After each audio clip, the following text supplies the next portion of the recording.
किसी एक धातु को ले लेते हैं, जैसे हमने ले लिया प्रथम पुरुष में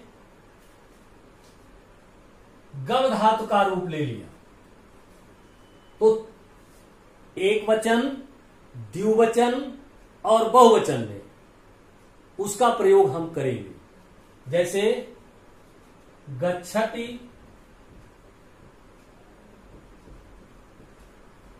गच्छतः,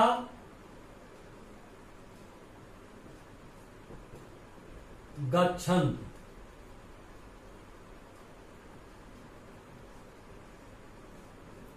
यहां एक वचन, द्विवचन और बहुवचन। अब प्रथम पुरुष में गच्छति, गच्छतः, गच्छन्ति रूप चला गम धातु का। मध्यम पुरुष में चलेगा गच्छसि, गच्छथः, गच्छत, और उत्तम पुरुष में चलेगा गच्छामि, गच्छावः, गच्छामः। इस तरह से रूप जब चलेंगे तो हमको अनुवाद करते समय यह देखना पड़ेगा कि हमारा वाक्य किस पुरुष में है, प्रथम पुरुष में है कि मध्यम पुरुष में है कि उत्तम पुरुष में। हम एक उदाहरण आपको बताते हैं यहां पर, प्रथम पुरुष का, मध्यम पुरुष का, उत्तम पुरुष का। अब जैसे गच्छति, गच्छता, गच्छन्ति यहां हो गया प्रथम पुरुष में। मध्यम पुरुष में चलेगा गच्छसि,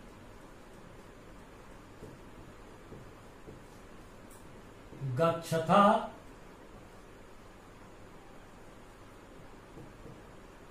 गच्छत,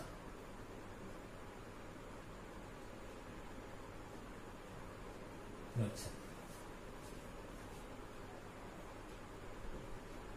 और यहां चलेगा गच्छामि,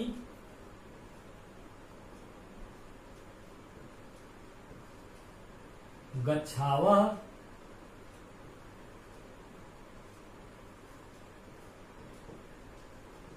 गच्छामः।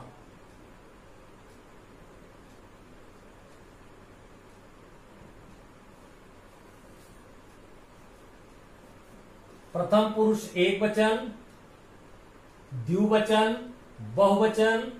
मध्यम पुरुष एक वचन, द्विवचन, बहुवचन। उत्तम पुरुष एक वचन, द्विवचन और बहुवचन।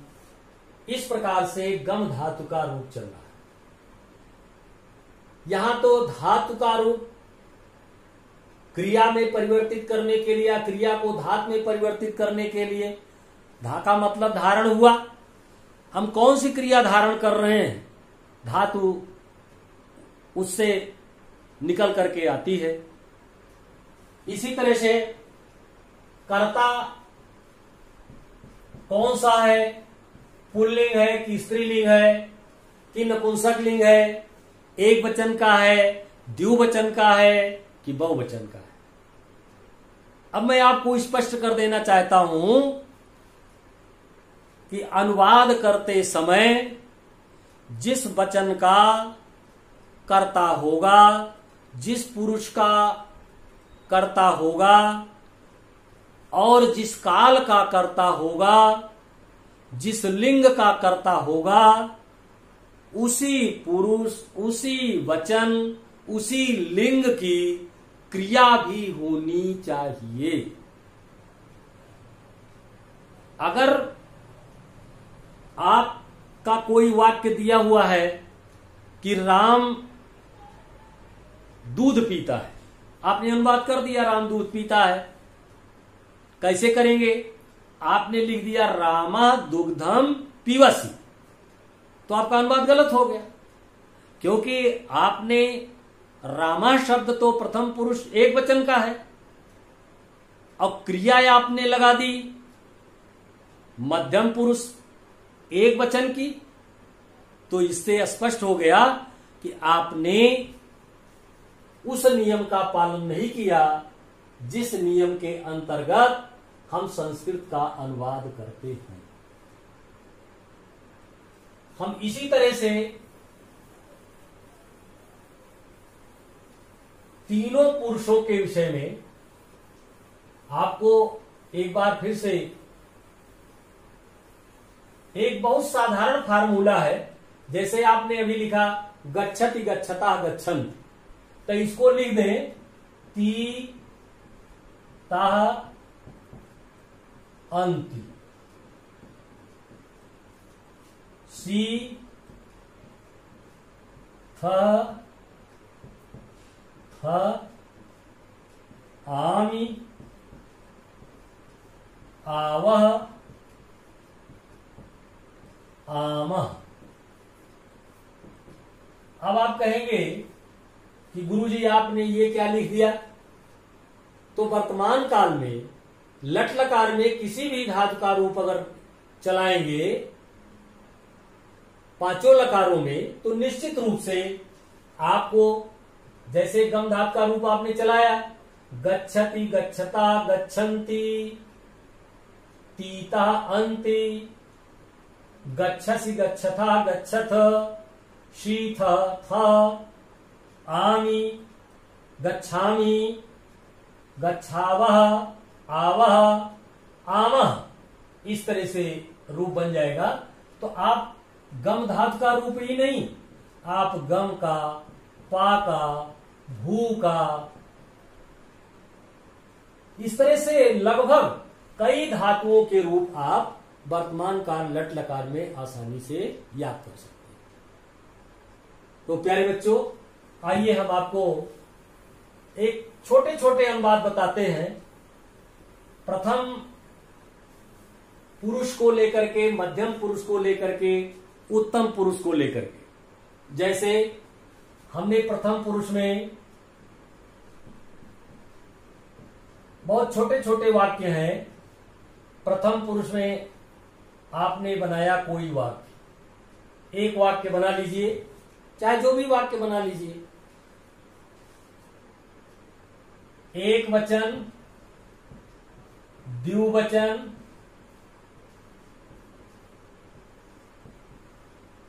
बहुवचन।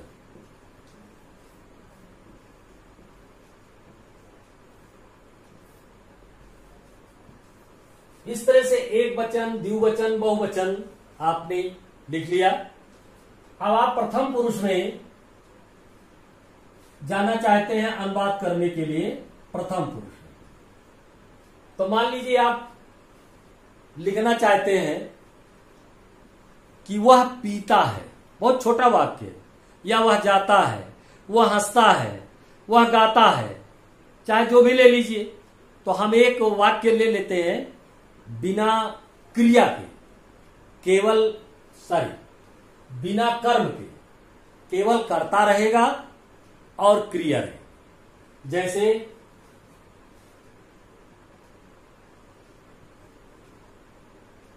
वह पढ़ता है, वह पढ़ता है, तो लिख देंगे सा पठति। अब द्विवचन में क्या लिखेंगे? वे दोनों पढ़ते हैं, तो यहां लिख देंगे सा तो। वे दोनों की संस्कृत क्या होगी? तो पठता। वह पढ़ता है, वे दोनों पढ़ते हैं, वे सब पढ़ते हैं। बहुवचन में वे सब पढ़ते हैं, तो हम लिखेंगे ते पठन्ति।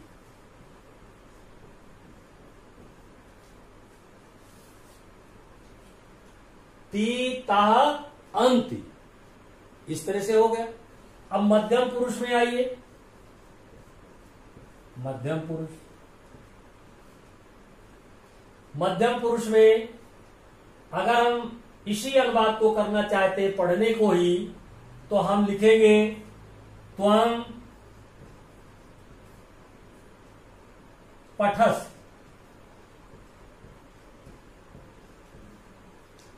एक वचन, युवाम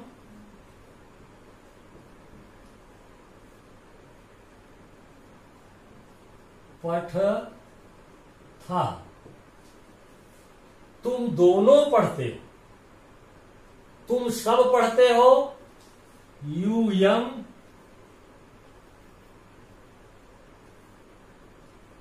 यहां लिख देते हैं पठथ, यूयम पठ। अब उत्तम पुरुष में हम आते हैं। उत्तम पुरुष में, उत्तम पुरुष में एक वचन के लिए प्रयोग होता है अहम। अहम का यहां प्रयोग करेंगे, अहम पठामि, एक वचन के लिए। आवाम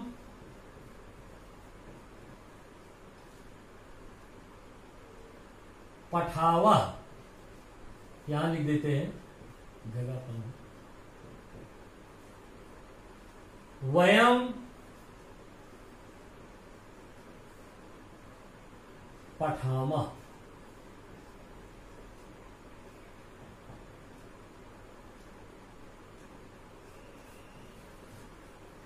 हमें प्रारंभ में अनुवाद करते समय बहुत छोटे छोटे वाक्यों को समझने की जरूरत पड़ती है।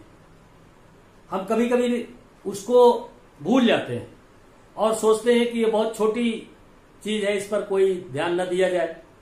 नहीं, मेरा अपना मानना है कि यदि आपने कक्षा 8 तक बहुत अच्छा संस्कृत का ग्रामर पढ़ लिया और उसी श्रृंखला में 9, 10 और 11, 12 तक आपने व्याकरण को तैयार कर लिया, तो आगे चल करके आपको व्याकरण संबंधी परेशानी नहीं आनी चाहिए।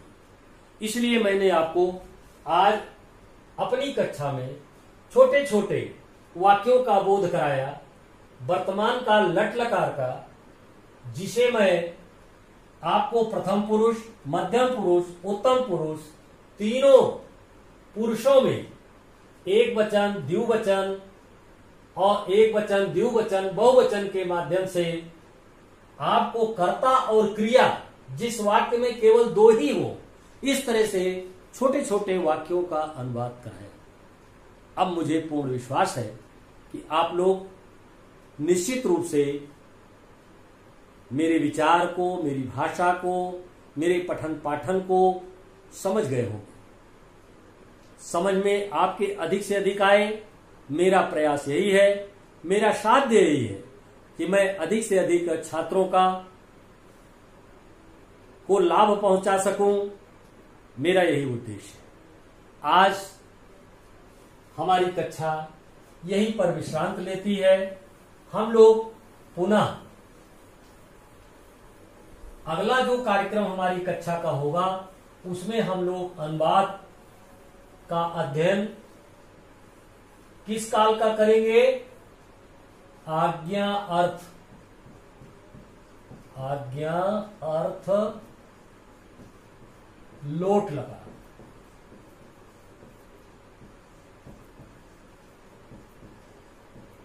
आज्ञा अर्थ लोट लगा। जैसा कि यहां स्पष्ट है कि लोट लकार का प्रयोग आज्ञा के अर्थ में किया जाता है, जहां किसी प्रकार का आदेश दिया जाता है।